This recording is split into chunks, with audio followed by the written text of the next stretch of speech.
পড়ছিলাম শহরের বাবু, কলমে তানহা তাবাসসুম, পর্ব সংখ্যা ৬২। দুই পক্ষের সব কাজিন আর ফ্রেন্ডরা মিলে আহিলদের রুমের সামনে গেট দখল করে দাঁড়িয়ে আছে। সবার মুখে দুষ্ট দুষ্ট হাসি। নবদম্পতি রুমের সামনে পৌঁছতেই সবাই একসঙ্গে চিৎকার করে ওঠে, স্টপ, আগে টোল দিতে হবে। আহিল ভ্রু কুচকে তাদের দিকে তাকায়, কিসের টোল? সঙ্গে সঙ্গে সবাই একসঙ্গে বলে ওঠে ৫০,০০০ টাকা। কথা শুনে আহিল একেবারে খেপে যায়। ৫০,০০০ টাকা কেন?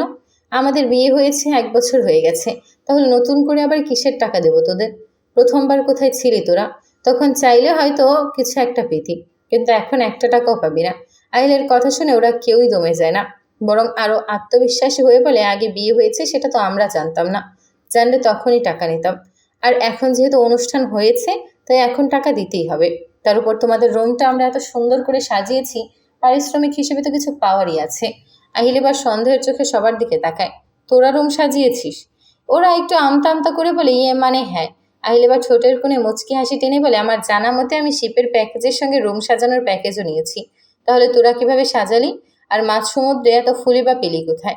আহিলের কথা শুনে সবাই একে অপরের মুখ চাওয়াচাওয়ি করতে থাকে। মুহূর্তেই তাদের মুখের ভাব বদলে যায়। কেউ কোনো উত্তর খুঁজে পায় না।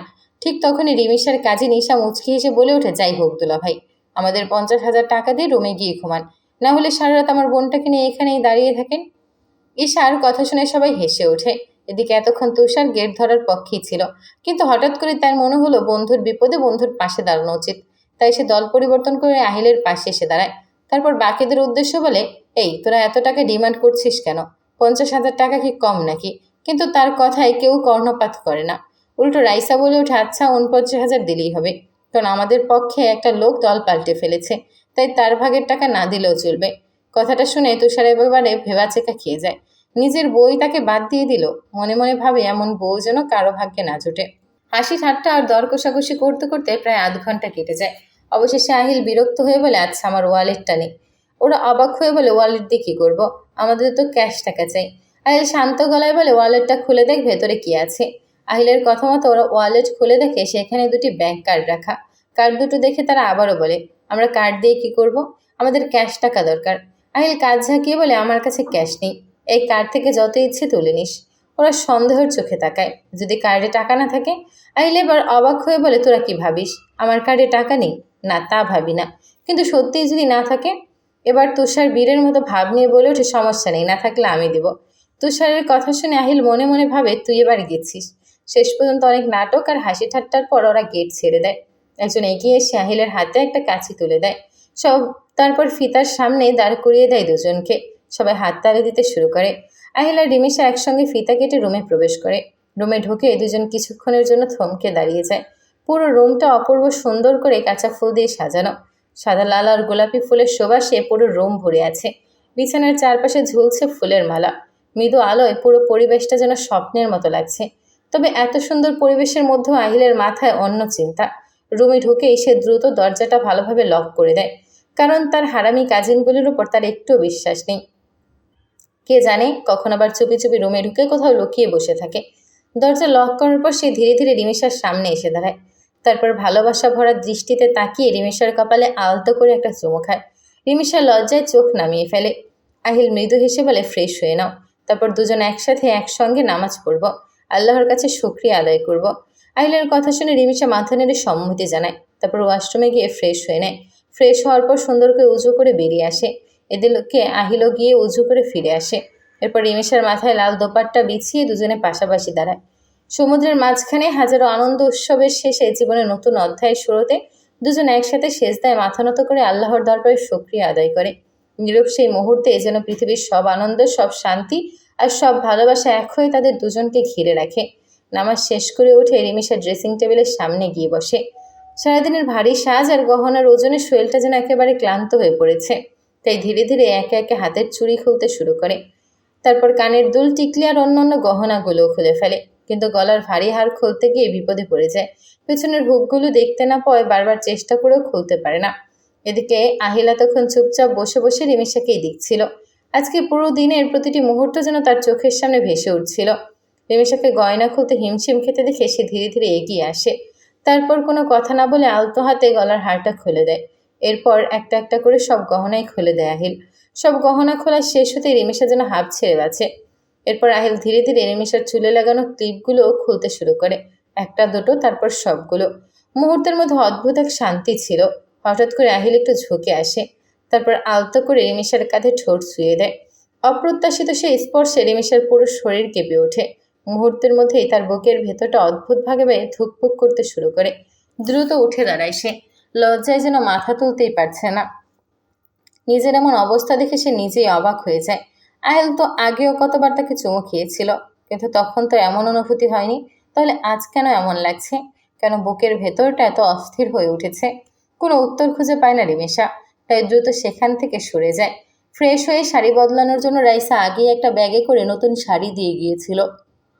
রিমিশা দ্রুত সেই প্যাকেটটা খাটের উপর থেকে নিয়ে ওয়াশরুমে ঢুকে যায়। প্রথমে ভেবেছিল শুধু শাড়ি বদলিয়ে বের হয়ে আসবে, কিন্তু সারাদিনের ক্লান্তি আর ধকলের কথা মনে হতেই একবার ভালো করে শাওয়ার নিয়ে নিলেই বরং সতেজ লাগবে। যেই ভাবনা সেই কাজ। অনেকক্ষণ ধরে আরাম করে শাওয়ার নিয়ে সে বের হয়। শাওয়ার শেষে অনেকটাই হালকা লাগছিল। এরপর ব্যাগ থেকে নতুন শাড়ি বের করে, কিন্তু শাড়িটা দেখেই তার মুখের রং বদলে যায়। এটা ছিল আগে থেকে রেডি করা শাড়ি। সামনের অংশটা খুব নিখুঁতভাবে ভাঁজ করে সেলাই করে সেট করা। কয়েক সেকেন্ড স্থির হয়ে তাকিয়ে থাকে সে। তার মাথায় আকাশ ভেঙে পড়ে। ইয়া আল্লাহ, রাইসা আমাকে এটা কি দিয়েছে? মনে মনে বিড়বিড় করে ওঠে। তবুও নিজেকে বোঝায়, শাড়ির সঙ্গে ম্যাচিং ব্লাউজটা পরলে হয়তো তেমন সমস্যা হবে না। শাড়ির সঙ্গে তো বড় ব্লাউজ দেওয়া হয়। এইভাবে ব্যাগ থেকে ব্লাউজ বের করে, আর পরের মুহূর্তেই যেন তার কথা বলার ভাষা হারিয়ে যায়। কিছুক্ষণ শুধু হতভম্ব হয়ে তাকিয়ে থাকে। ব্লাউজটা ছিল স্লিভলেস, হাতে কোনো কাপড়ই নেই, শুধু সরু দুইটা স্ট্র্যাপ। ডিজাইনটাও বেশ আধুনিক। সব মিলিয়ে ব্লাউজটা দেখে রিমিশার মাথা আরও বেশি ঘুরে যায়। লজ্জা, রাগ আর অস্বস্তিতে সে ওয়াশরুমের ভেতরেই বসে থাকে। এটা পরে বাইরে যাওয়ার কথা ভাবতেই তার বুক কাঁপতে শুরু করে। সবচেয়ে বড় বিপদ হলো আগের শাড়িটাও ভিজে গেছে, এখন আর সেটাও পরার উপায় নেই। মনে মনে রাইসাকে অসংখ্য কথা শোনায় সে। এমন হবে জানলে জীবনে শাওয়ারই নিত না। এদিকে সময় কেটে যাচ্ছে, কিন্তু রিমিশার কোনো খোঁজ নেই। বাইরে বসে থাকতে থাকতে এবার আহিলও চিন্তিত হয়ে পড়ে। সে দরজার দিকে তাকিয়ে দিয়ে ডাক দেয়, বউ। রিমিশা চমকে ওঠে, যেন হঠাৎ করেই বাস্তবে ফিরে আসে। কিন্তু এখন সে কি করবে? এই অবস্থায় বাইরে যাওয়ার সাহস তার হচ্ছে না। এদিকে আহিল আবারও বলে ওঠে, ফ্রেশ হতে গিয়ে ঘুমিয়ে গেছো নাকি? দ্রুত বের হও। রিমিশা অসহায় চোখে আয়নার দিকে তাকায়। নিজেকেই যেন নিজের অচেনা লাগছে। তারপর আবারও আহিলের কণ্ঠ ভেসে আসে, আমি কিন্তু এখন ফ্রেশ হব, এক্ষুনি বের হও। আর কোনো উপায় না দেখে শেষ পর্যন্ত সাহস সঞ্চয় করে ধীরে ধীরে নিজেকে প্রস্তুত করে। তবুও দরজার সামনে দাঁড়িয়ে কয়েক মুহূর্ত চোখ বন্ধ করে থাকে। লজ্জায় তার গাল দুটো টকটকে লাল হয়ে গেছে। অবশেষে ওয়াশরুমের দরজা খুলে দেয়। এদিকে রিমিশা বের হচ্ছে না দেখে আহিলের চিন্তা আরও বেড়ে গিয়েছিল। মনে মনে কত রকম ভাবনাই না আসছিল। কোনো সমস্যা হলো না তো? শরীর খারাপ করলো নাকি? ঠিক তখনই ওয়াশরুমে দরজা খোলার শব্দ হয়। আহিল দ্রুত সেদিকে তাকায়। তারপর যা দেখে তাতে যেন কয়েক মুহূর্তের জন্য সময় থমকে যায়। তার দৃষ্টি স্থির হয়ে থাকে দরজার সামনে দাঁড়িয়ে থাকা রিমিশার উপর। মনে হয় যেন নিঃশ্বাস নিতেও ভুলে গেছে সে। রিমিশা কাঁচুমাচু মুখে দাঁড়িয়ে থাকে, আর আহিলের সেই স্থির বিস্মিত দৃষ্টি দেখে তার লজ্জায় মনে হয় এখনই যদি মাটির নিচে লুকিয়ে যাওয়া যেত, তাহলে হয়তো সেটাই সবচেয়ে ভালো হতো। আহিল রিমিশার দিকে এমন দৃষ্টিতে তাকিয়েছিল যে রিমিশা আর তার সামনে দাঁড়িয়ে থাকতে পারল না। লজ্জায় কেমন যেন অস্থির হয়ে উঠে সে দ্রুত পাশ কাটিয়ে সামনে ডিভানের দিকে হেঁটে চলে যায়। এদিকে আহিলেরও যেন এতক্ষণে হুঁশ ফিরে। ডিভানের সামনে দেয়ালে একটি বড় পোস্টার লাগানো। পোস্টারটিতে একটি ফুটফুটে বাচ্চার ছবি, আর তার পাশেই লেখা, আমি 9 মাস পর আসতেছি। লেখাটা দেখেই দুজনে কয়েক মুহূর্তের জন্য থমকে যায়। রিমিশা তো একেবারে লজ্জায় লাল হয়ে যায়। এমনিতেই সে অস্বস্তিতে ছিল, তার উপর এই পোস্টার দেখে যেন আরও কোথাও মুখ দেখানোর উপায় নেই। লজ্জা সামলাতে না পেরে সে দ্রুত গিয়ে ডিভানে শুয়ে পড়ে। আইল এতক্ষণ চুপচাপ সব কিছু দেখছিল, কিন্তু যখন দেখলো রিমিশা সত্যি ডিভানে গিয়ে শুয়ে পড়েছে, তখন আর বসে থাকতে পারল না। এগিয়ে গিয়ে একেবারে পাজা কোলা করে রিমিশাকে তুলে নিল। রিমিশা বুঝে ওঠার আগেই তাকে ফুল দিয়ে সাজানো বিছানার উপর এনে বসিয়ে দিল। এরপর নিজেও তার পাশে শুয়ে পড়ল। কিন্তু রিমিশা কিছুতেই বিছানায় থাকবে না। আজও তার খুব ভালো করে মনে আছে সেই প্রথম দিনের কথা। তাই মনে মনে একটা সিদ্ধান্ত নিয়েই রেখেছিল, যত অ্যানিভার্সারি আসুক না কেন এই বিশেষ দিনে সে বিছানায় নয়, ডিভানেই ঘুমাবে। সেই কারণে আহিল তাকে বিছানায় শুয়ে দিল। কিছুক্ষণ পর আবার উঠে গিয়ে ডিভানে শুয়ে পড়ে। আহিল এবার অসহায় মুখে ডিভানের সামনে গিয়ে দাঁড়ায়। বউ, এমন করছো কেন? আজ তো আমাদের বাসর রাত, আর তুমি এভাবে ডিভানে ঘুমিয়ে থাকবে? রিমিশা মুখ ঘুরিয়ে রাগ দেখিয়ে বলে, আপনি গিয়ে আপনার সাজানো বিছানায় ঘুমান, আমি এখানেই ঘুমাবো। কথা শেষ করেই আবার মুখ ফিরিয়ে নেয় সে। আহিল দীর্ঘশ্বাস ফেলে বলে, ঠিক আছে, তাহলে আর কি করার, আমাকেও এখানেই থাকতে হবে। বলেই সে রিমিশার বুকের উপর শুয়ে পড়ে। রিমিশা যতই ধাক্কা দিয়ে সরানোর চেষ্টা করুক না কেন, আহিলকে 1 ইঞ্চিও নাড়াতে পারে না। আহিল মুচকি হেসে বলে, এমন ধাক্কাধাক্কি করছো কেন আদরিনী? আর একবার ডিস্টার্ব করলে দেখো আমি কি করি। তখন কিন্তু কান্না করলেও ছাড়বো না। তার কথায় রিমিশা আরও বেশি বিরক্ত হয়ে তাকে সরানোর চেষ্টা করে। সে দমে যাওয়ার মেয়ে নয়, তাই বারবার চেষ্টা করতেই থাকে। তাই আহিল এবার বলে, তোমাকে বলেছি আমাকে ডিস্টার্ব করবে না, কিন্তু তুমি তো আমার কথাই শোনো না। ভেবেছিলাম তোমাকে পাশে একটু শান্তিতে সময় কাটাবো, একটু ঘুমাবো, কিন্তু তুমি সেটাও তো হতে দিলা না। তাই এবার আমার পানিশমেন্টগুলো গ্রহণ করো, বলে রিমিশার গলায় মুখ ডুবিয়ে দেয়। আর ধীরে ধীরে রিমিশার মাঝেই হারিয়ে যেতে থাকে। ধীরে ধীরে তাদের খুনসুটি, অভিমান আর লাজুক হাসির মধ্যে দিয়ে রাতটা আরও গভীর হতে থাকে।